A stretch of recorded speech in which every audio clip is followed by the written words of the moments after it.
وكفى والصلاة والسلام على من اصطفى اما بعد. قابل احترام بھائیوں بزرگوں اور پردہ میں سن رہی عزت مائیں اور بہنیں،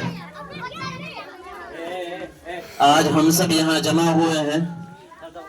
اور یہاں جمع ہونے کا مقصد ہے کہ ہم اپنی تاریخ، جو ہمارے آبا و اجداد نے جو تاریخیں رقم کروائی ہیں، ان کو ہم بروئے کار لا کر اسے یاد کریں اور اس کی یاد دہانی کریں، اس کو تازہ کریں. اسی تاریخ کو یاد کرانے کی ایک کڑی اس پرچم کشائی کی شکل میں ہوا کرتی ہے، جو ہم لوگوں نے ابھی دیکھا کہ ابھی پرچم کشائی کا کام انجام دیا گیا. یہ پرچم کشائی کے اندر جو 3 رنگ ہیں، اس 3 رنگ کا مقصد کیا ہے اور یہ 3 رنگ کیوں اس میں ڈالے گئے، اس پر بھی ہمیں غور کرنا ہے. اور یہ دن ہمیں کتنی محنتوں اور جدوجہد کے بعد میسر آیا، اور ہمیں کیا تاریخ اپنی یاد رکھنی چاہیے،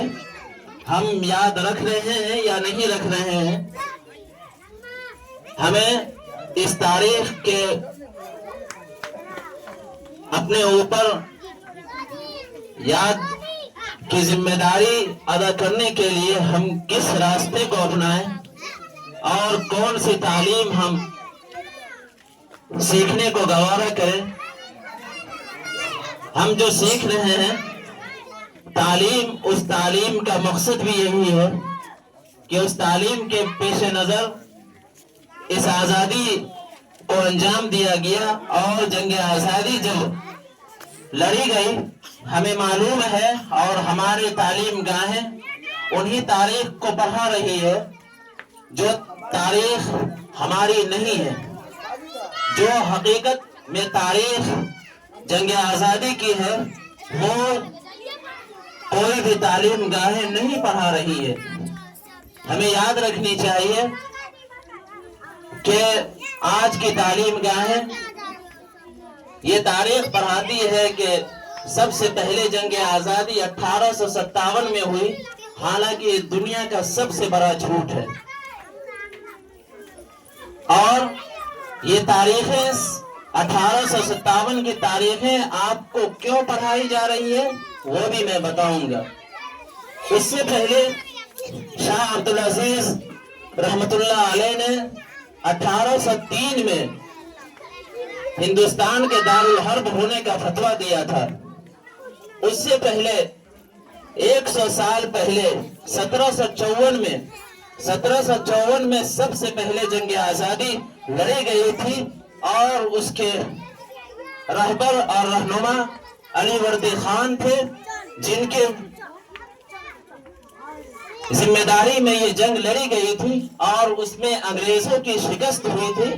اور علی وردی خان کی جیت ہوئی تھی. اور اس تاریخ کو کیوں مسخ کیا جا رہا ہے؟ چاہے ہمیں یہ موقع میسر کیوں نہیں آتا ہے یہ تاریخ کو یاد کرنے کی، اور نہ ہم کوشش کرتے ہیں.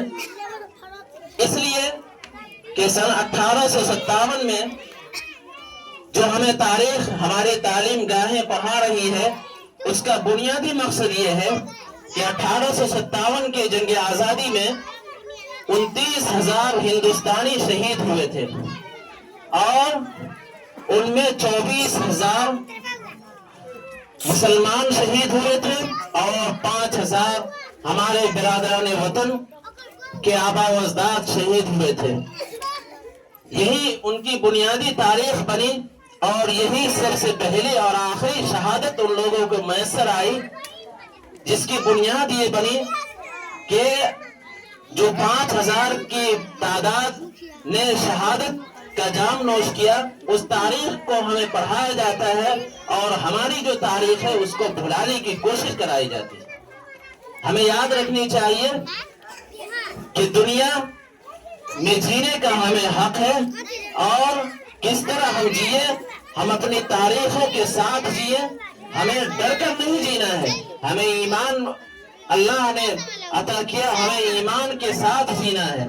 اور ہمارا ایمانی فریضہ ہے کہ ہم اپنے پرکھوں کی تاریخ کو یاد کریں، ہم اپنے آباء و اجداد کی جدوجہد اور کاوشوں کو مشعل راہ بنائیں، اس کی تاریخ کو فراموش کرنے کی کوشش نہ کریں۔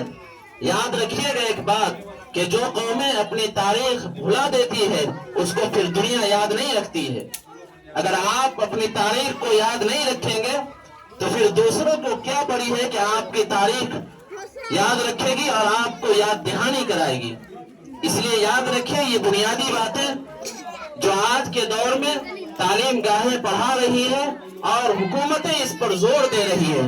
چاہے جو بھی حکومتیں ہوں، میں اس سے کسی کو الگ نہیں کرتا کہ وہ اس میں مسلمانہ کردار ادا کر رہی ہے کہ حقیقی تاریخ